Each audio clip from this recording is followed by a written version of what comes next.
A restoration of rights in Wyoming for nonviolent felons includes the right to keep and use firearms. A UH-1 helicopter from F.E. Warren Air Force Base crashed and flipped upside down on a runway at Cheyenne Regional Airport Wednesday morning. And it seems like tourists are exhibiting more bad judgment than usual in Yellowstone National Park this year. Bringing you these stories and more from Wyoming's largest news organization, I'm Wendy Kaur for Cowboy State Daily. A restoration of rights in Wyoming for nonviolent felons includes the right to keep and use firearms, but whether that means they can pass a federal background check still isn't clear.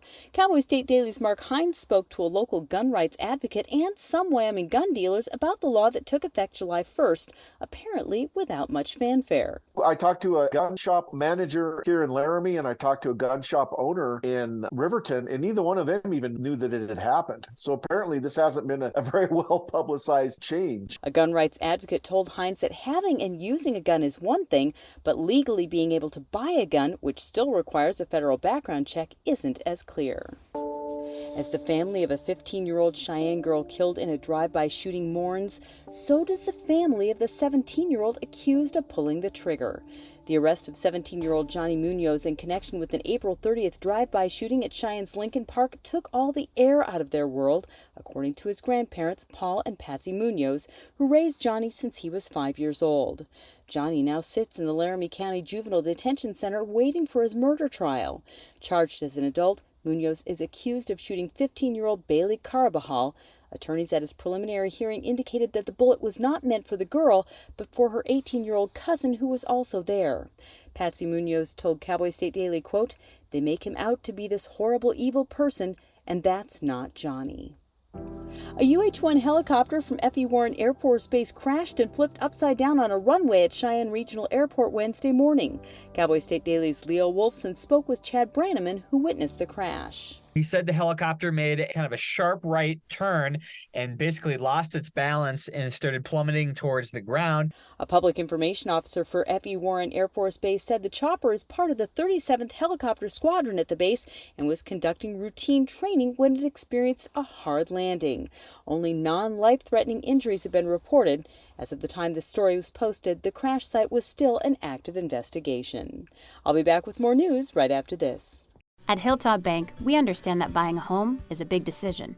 That's why we're here to be your trusted partner on the path to home ownership. Our experienced mortgage team will guide you every step of the way, from pre-approval to closing. We offer competitive rates and a wide variety of home loan options to best suit your needs. With our local knowledge and personalized service, you'll feel confident and comfortable throughout the entire home buying process. Contact us today to start your journey toward home ownership. Hilltop Bank, member FDIC, equal housing lender. A growing homeless population has the city of Casper taking notice, with what Mayor Bruce Nell estimates to be a population of around 200 people now roaming the city's streets and parks, causing a situation he describes as a mess. One of the most glaring examples is destruction Nell said homeless people have done to the local Econo Lodge motel, which is vacant and had previously foreclosed due to flooding. What the homeless people squatting there did to the property would cost millions to fix.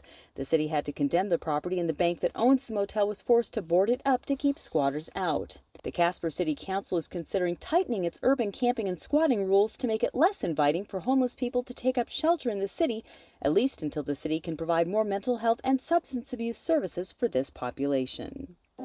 And pushing one's luck with large wild critters seems to be all the rage in Yellowstone National Park this year, and to make matters worse, people are getting their small children involved.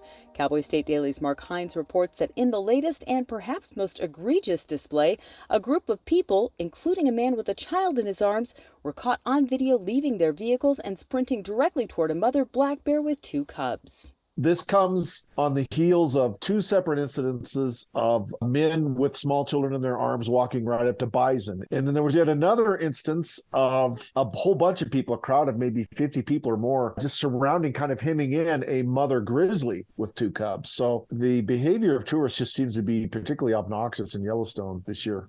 Jen Mignard of Billings, Montana, has been chronicling bad behavior in the park since 2016 through her social media site, Yellowstone National Park Invasion of the Idiots. She told Cowboy State Daily Wednesday that this year's tourist season is about the worst she's ever seen. And that's today's news. You can read about all of these stories and more on CowboyStateDaily.com. I'm Wendy Kaur for Cowboy State Daily.